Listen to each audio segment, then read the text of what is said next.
A terapia e o acompanhamento psicológico online estão a conquistar adeptos e são muitas as plataformas que oferecem várias soluções aos pacientes para atendimento à distância. Consultas mais acessíveis e com horários alargados são apenas alguns dos motivos que justificam esta mudança de comportamento. Mas há quem procure alternativas ainda mais pessoais, com recurso a aplicações alimentadas pela inteligência artificial e que simulam o contacto humano através do telemóvel. A Ordem dos Psicólogos está atenta aos riscos. Com a pandemia da Covid-19, a procura por acompanhamento psicológico disparou. Ansiedade, esgotamento ou depressão foram só alguns dos problemas que, a nível global, empurraram a população para o sofá dos terapeutas. Portugal, que nessa altura já tinha mais de 12% da população com diagnóstico de depressão crónica, o pior resultado da União Europeia, não foi exceção. Mas a limitação de deslocações, o medo do contacto físico e a generalização dos meios virtuais levaram a que muitos recorressem ao apoio de saúde mental à distância, através de consultas online, vencendo a resistência e a desconfiança de profissionais e pacientes.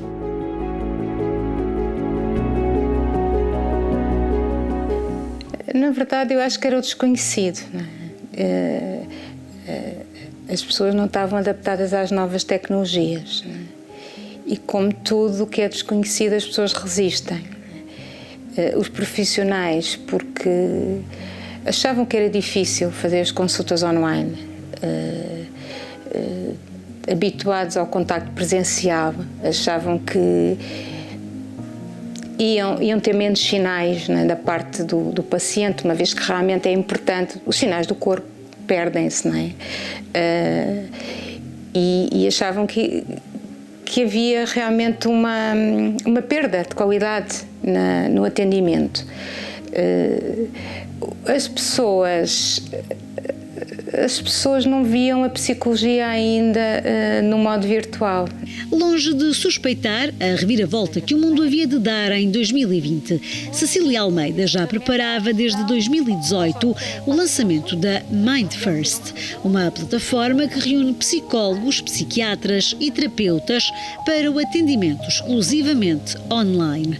Hoje, quase 5 anos depois, são 80 profissionais presentes em 34 países, em várias línguas, com mais de 1000 consultas por mês. O perfil do utilizador é o de um paciente jovem, com idade entre os 20 e os 40 anos, com um grau de literacia superior. Para a maioria, a terapia online ou presencial não é novidade. A psicoterapia é procurada por imensas questões diferentes, não é? Antigamente, quando se procurava um psicoterapeuta, eu acho que era, pelo menos eu recebia as pessoas quando estavam muito mal já, com uma grave depressão, um burnout gravíssimo. Agora não, as pessoas vão ao psicólogo porque querem conhecer-se melhor, querem decidir, saber se devem terminar a relação ou não, querem mudar de emprego, às vezes querem fazer um luto, às vezes têm insónia, mas outras vezes têm ansiedade, mas são coisas muito mais simples, não é? A terapia online democratizou o acesso à saúde mental.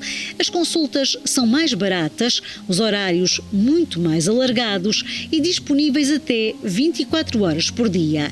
Não há tempo perdido na deslocação e o local escolhido pode ser o sofá da sala do paciente, o seu escritório, um jardim ou até dentro do carro. E o estigma de procurar ajuda psicológica fica menor. O que ninguém vê, ninguém sabe. Mas nem tudo são aspectos positivos. Há vantagens e desvantagens, não é? A diferença é que é mais difícil às vezes ver a leitura dos sinais, não é? Porque não temos o corpo inteiro, não é? E podemos perder alguma informação. Eu acho que não temos a interação pessoal com a pessoa, na verdade, pode ser uma desvantagem. A Ordem dos dos Psicólogos Portugueses reconhece que 1 em cada 4 pessoas vive com problemas de saúde psicológica. Os motivos para pedir ajuda são muitos e cada vez mais diversificados, com um número claramente insuficiente de profissionais para as necessidades da população. A inteligência artificial encontrou uma oportunidade de negócio. Debaixo do chapéu da saúde mental e do autocuidado, as aplicações de acompanhamento emocional, de meditação ou de bem-estar surgiram quase tão depressa como a capacidade dos programadores dos modelos de linguagem de desenvolverem novos produtos. Mas, de acordo com o parecer da Ordem, estima-se que só 3 a 4% das aplicações sejam baseadas em evidências científicas. As aplicações em saúde têm crescido muito. Mas ao mesmo tempo é, por causa disso mesmo, uma preocupação. Em primeiro lugar, como tudo o que cresce rápido, não é? Cresce de uma forma desordenada e cresce de uma forma desregulada, não é? O que evidentemente é uma preocupação quando falamos de saúde. Quando é evidente que o princípio que orienta todas estas coisas é aquilo que podemos chamar o princípio da autonomia ou do respeito à autonomia. As pessoas são crescidas e, portanto, há informações básicas em relação a cada aplicação e, portanto, as pessoas utilizam aquilo que querem. Isso é evidente e é inultrapassável, não é? Mas a verdade é que o problema é depois vendermos as coisas, não é? Em termos de saúde, como se, de alguma maneira, para aquelas aplicações, sejam elas quais forem, resultassem de facto, não é? Em função das expectativas que as pessoas possam ter ou possam ter. Mas o que são, afinal, estas aplicações e como funcionam?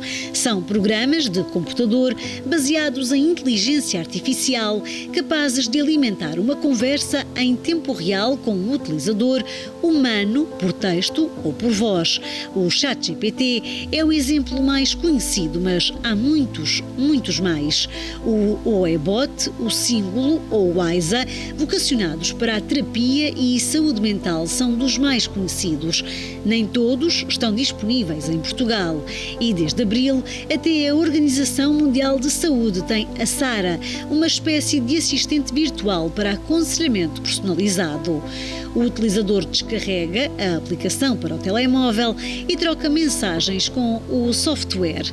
Do outro lado, pode até parecer uma pessoa que está a responder e a transmitir preocupação com o seu bem-estar emocional. Mas desengane-se, é mesmo apenas e só uma máquina. De facto, a aprendizagem automática, é uma das características que tem é ter a capacidade de aprender padrões.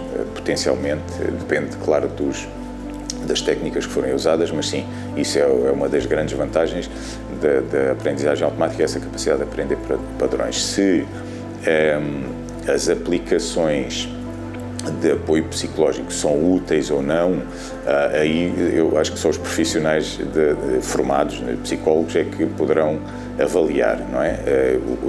E penso que terão de avaliar em cada caso, em cada máquina, se é útil ou não. Luís Correia é professor no Departamento de Informática da Faculdade de Ciências da Universidade de Lisboa e especialista em Machine Learning, a aprendizagem da máquina. Ou seja, de que forma as respostas da aplicação evoluem à medida que o utilizador partilha mais informação com o programa e que os donos do software o atualizam com novo conhecimento. Admite que as aplicações são úteis em vários contextos, mas não acredita que vão substituir o terapeuta de carne e osso, pelo menos para já. Se tivermos uma máquina que vamos supor que é baseada num destes grandes modelos de linguagem, não é? O mais conhecido será, porventura, o ChatGPT. Nós podemos interagir com o ChatGPT sobre isto, sobre aquilo, sobre aquilo outro, e ele tem um conhecimento bastante grande, factos bastante grandes sobre e muito diversificado, não é? E é capaz de fazer algumas interpretações mais metafóricas, talvez, eventualmente, em algumas situações. E por isso é que eu estou a dizer, se um modelo destes for treinado para acompanhamento psicológico, em princípio ela tem uma capacidade um bocadinho maior, mas eu acho que ainda estamos longe de ter a capacidade generalizadora e de entendimento de um contexto mais global que terá um humano treinado, não é? Um profissional treinado. Para os especialistas, terapeutas e entusiastas da inteligência artificial, o chatbot tem aspectos positivos no tratamento e análise de dados, na descoberta de padrões de comportamento que podem indiciar, por exemplo, sinais de depressão e, em casos moderados, pode ajudar a aliviar sintomas. Mas a máquina não reconhece o contexto e não sabe quando está perante um caso grave. No entanto, algumas aplicações estão programadas para reconhecer discursos perigosos. Podem, por exemplo, acionar contactos de emergência em caso de um ataque de ansiedade ou cortar a interação quando o utilizador desabafa sobre tendências suicidas e recusar-se a alimentar a conversa. Para Miguel Ricou, há outras desvantagens. E o que me preocupa nestas coisas e também nessas outras atividades é que, evidentemente, como são coisas que depois, não é, as pessoas utilizam muitas vezes com menor espírito crítico, não é? Acabam por olhar para aquilo como algo que é um modelo daquilo que pode ou não pode funcionar. Quando as coisas depois começam a não funcionar e começam a não trazer resultados, as pessoas ficam do lado contrário, muito desiludidas e se calhar sem sentir que sem alternativas e mais uma vez depois viram isto para si próprio, para a sua incapacidade e para as suas dificuldades e para os seus problemas, quando falamos muitas vezes de pessoas que têm, não é, que estão numa fase vulnerável da sua vida e que evidentemente depois têm essa tendência depois também para se culpabilizar. O psicólogo aponta ainda que o chatbot não consegue identificar as subtilezas que tornam cada humano único. As pessoas são excepcionais. Um algoritmo nunca consegue substituir uma pessoa com quem eu consigo criar uma relação que é pessoal e que o meu papel fundamental como profissional é conseguir perceber o que é que esta pessoa tem de específico. Não é o que tem de normativo, não é o que tem igual aos outros, é o que tem de diferente. Porque isso é que nos vai de facto ajudar e que traz a diferença para conseguir ajudar esta pessoa específica.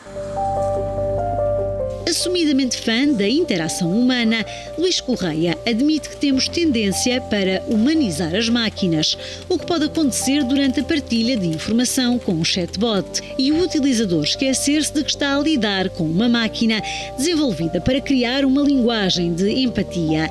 O especialista em inteligência artificial reconhece que muitos limites da ética estão nas mãos dos donos dos programas, mas realça que cabe à sociedade civil legislar para evitar abusos. Que é evidente na interação de humanos com máquinas, quer chatbots, portanto, quer até robôs, por exemplo, ou até brinquedos que simulam entidades vivas, digamos assim, e em que as pessoas têm uma tendência muito forte, inata, diria eu, quase de antropomorfizar a máquina, ou seja, de ver na máquina uma entidade pensante, capaz de interagir com eles como se fosse um ser vivo, não é? Semelhante a outros. No entanto, há questões incontornáveis sobre a privacidade e a segurança na partilha dos dados online, seja com uma aplicação ou durante uma consulta numa plataforma. Sobretudo informação sensível sobre saúde mental. Luís Correia explica que, apesar dos proprietários destes programas revelarem muito pouco sobre as capacidades da máquina, estas são construídas para serem propositadamente limitadas e assim evitar que possam ser manipuladas pelo próprio utilizador ou por fontes externas. Em abstrato, sim. Na prática, eu acho que quem fornece essas máquinas evita fazer isso precisamente por aquilo que eu referi há pouco das tentativas de manipulação. Por exemplo, se eu souber que a Sofia está a utilizar uma máquina dessas e eu tenho alguma coisa contra si, eu posso tentar juntar uma equipa, muita gente, e cada um de nós simula mais não sei quantos utilizadores para interagir com a mesma máquina da Sofia e fazer com que ela tenha, numa situação que potencialmente poderá ser semelhante à sua, tenha um comportamento que não devia ter. E, portanto, e obviamente que se não há um controle de quem fabrica, quem suporta a máquina para que isso aconteça, são sujeitos a tentativas de manipulação. Por isso é que há muito cuidado em evitar que a aprendizagem seja feita através da interação de outros utilizadores, anónimos ou não, é? Mas que é difícil controlar o que eles estão a fazer para evitar manipulações. Já a Cecília Almeida garante que as mesmas regras de confidencialidade valem no atendimento online ou presencial com um terapeuta e as consultas não são gravadas e não teme ser substituída por uma aplicação no telemóvel. Segundo uma estimativa da Organização Mundial de Saúde, há uma média global de 13 profissionais de saúde mental por cada 100 mil pessoas e a maioria não consegue aceder ao apoio de que precisa, um vazio que podia facilmente ser preenchido pela inteligência artificial. Mas mesmo os defensores da tecnologia apontam que, apesar de promissor, o futuro do tratamento psicológico não vai ditar a extinção da profissão de psicólogo ou psiquiatra, até porque os estudos realizados até à data revelam que o paciente ainda prefere o contacto com o humano em vez da máquina.